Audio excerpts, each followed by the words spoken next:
Hi guys, Marcus here and welcome to Chinese Entertainment Update, July 5th, 2022. I release episodes every Tuesday, Thursday, and Sunday. This is episode 559 and the rundown with timestamps is in the description box below. Now because I use Chinese names quite a bit on my show, if you want the English spelling of them, you can turn on subtitles. I create them myself. In today's episode, Love Like the Galaxy Part 1 premieres. Ordinary Greatness's screenwriter says there will be a sequel. Crystal Yuan Studio apologizes for a tax blunder.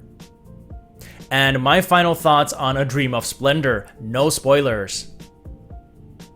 But first, just a quick announcement that there will be no episode this Sunday. So not the next episode, but the one after, Sunday, July 10th, which is the day my son turns 1 month. We will have a small gathering with some family and friends. One of the Chinese customs for this occasion is to do a red egg and ginger party. It's pretty much a party where red colored egg and pickled ginger are served among other dishes. If we can figure out how to color the eggs in a healthy way, using beets maybe, then we'll do it. If not, then we'll just order pizza or something. Anyway, so there it is, no episode this Sunday. On with today's show. Here's what's recently premiered, just the one drama for today and yesterday, and it's a highly anticipated one. Love Like the Galaxy Part 1 stars Liu Wu and Zhao Lusi, and the Tencent drama premiered earlier today. The drama is split into two parts. Part 1's Chinese title translates to Brilliant Galaxy, and Part 2's translates to The Moon Rises Above the Sea. Still no official word as to when Part 2 will be released. I spoke about Part 1 in my last episode, saying that there was no official premiere date yet, but it was coming soon, and wouldn't you know it, they announced their premiere date promptly after my episode aired. According to Baidu, the drama follows Zhao Lusi's character, an intelligent young girl who acts a fool in front of her scheming aunt to protect herself. Lacking love her whole life, she's both pragmatic and insecure in choosing a partner for marriage.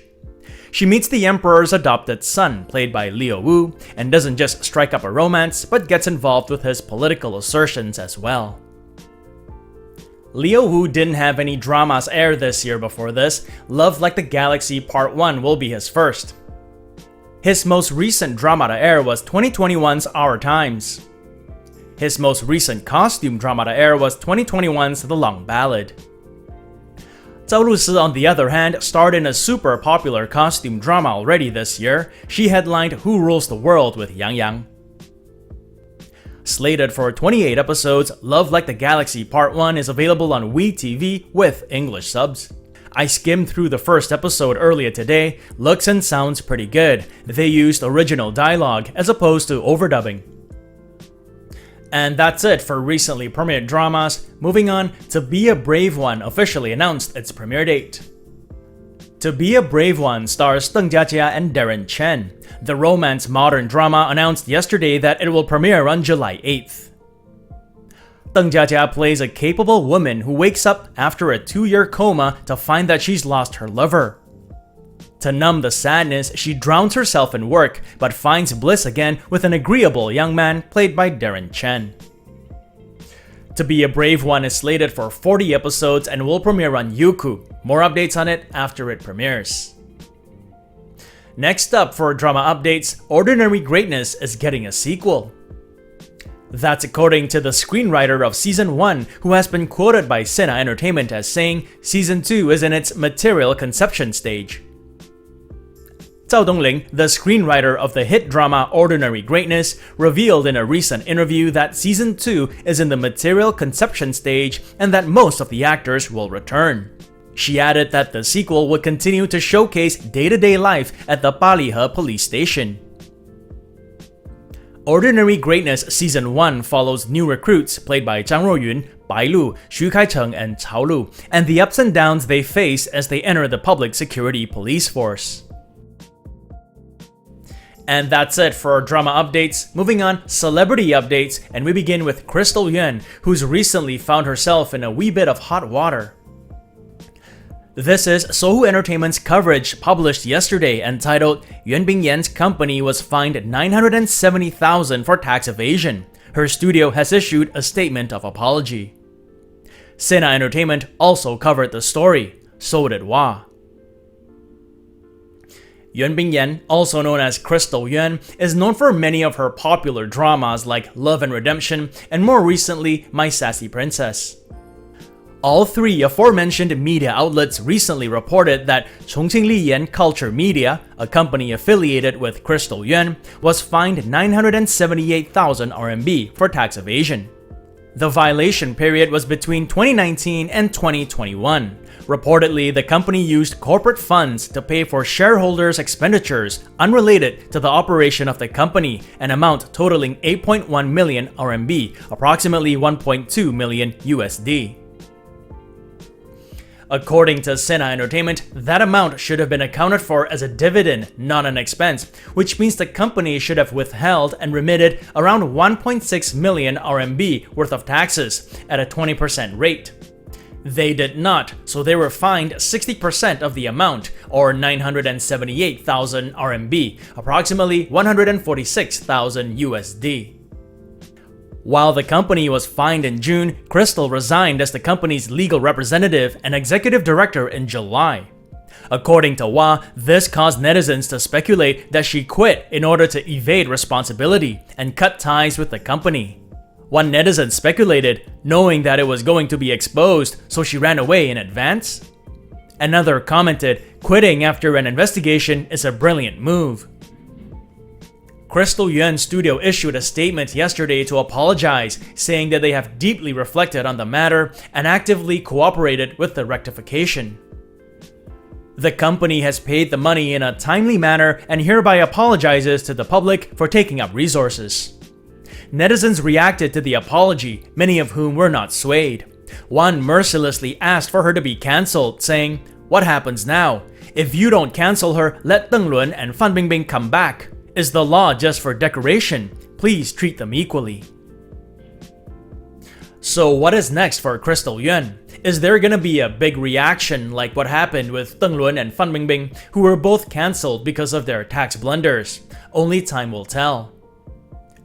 Crystal does have some upcoming works that might be affected if she is indeed going to be cancelled, one of which is The Emperor's Love, a costume drama in which she stars with Wallace Chung. And before we get to the next segment, a word on this video's sponsor, Skillshare. Skillshare is an online learning community with thousands of inspiring classes for creative and curious people. It offers creative classes that cover a wide range of topics like photography, cooking, and language, and they're designed to fit your schedule and skill level. They're always launching new premium classes, and there are no ads.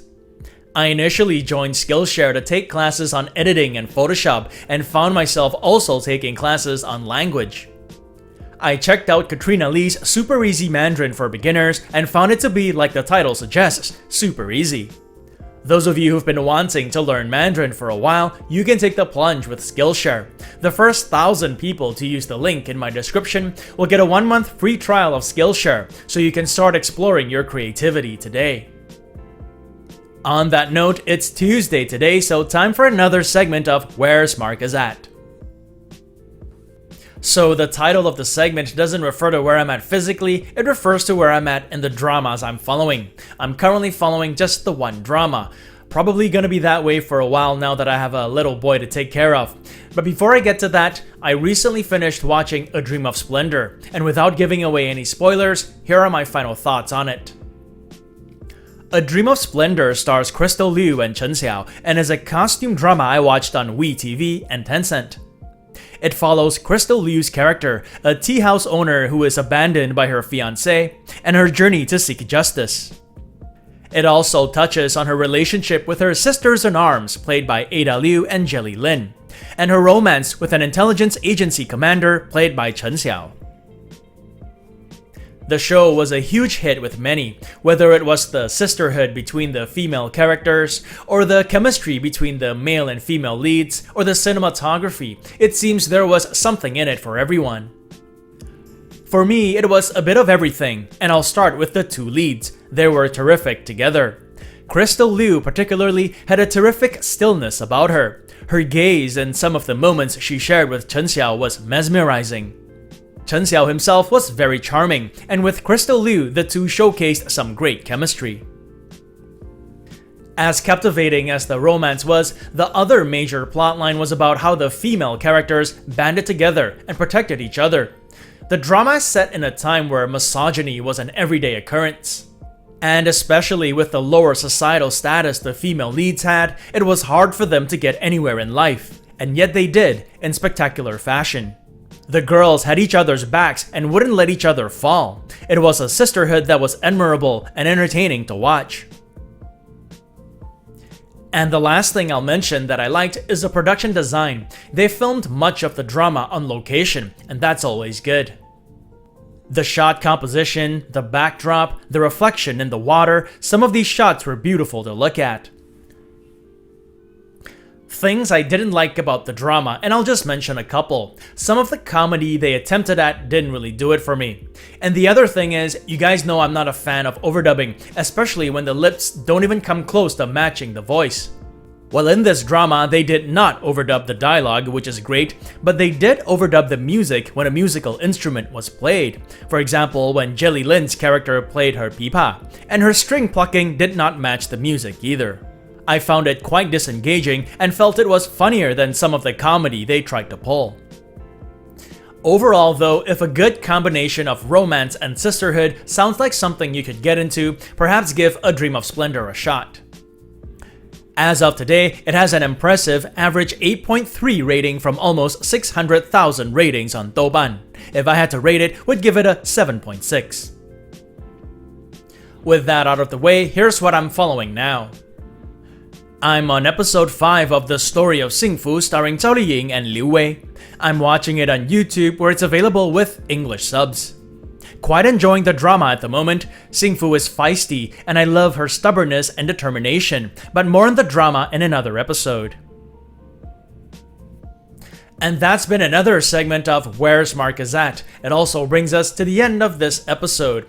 This show wouldn't be possible without you guys tuning in, so I thank you all for your support. If you enjoyed it, do subscribe and don't forget to click that notification button for more updates. If you'd like to contribute, consider giving this video a super thanks. It is the heart-shaped button with the $sign below this video. All funds support the show and keep it going. Or you can check out my Patreon page, where for $1 more a month, you'll have access to perks like recaps, requests, and have your questions answered. So stay safe, and as always, I wish you clear blue skies, good health, and happiness. Until next time, cheers!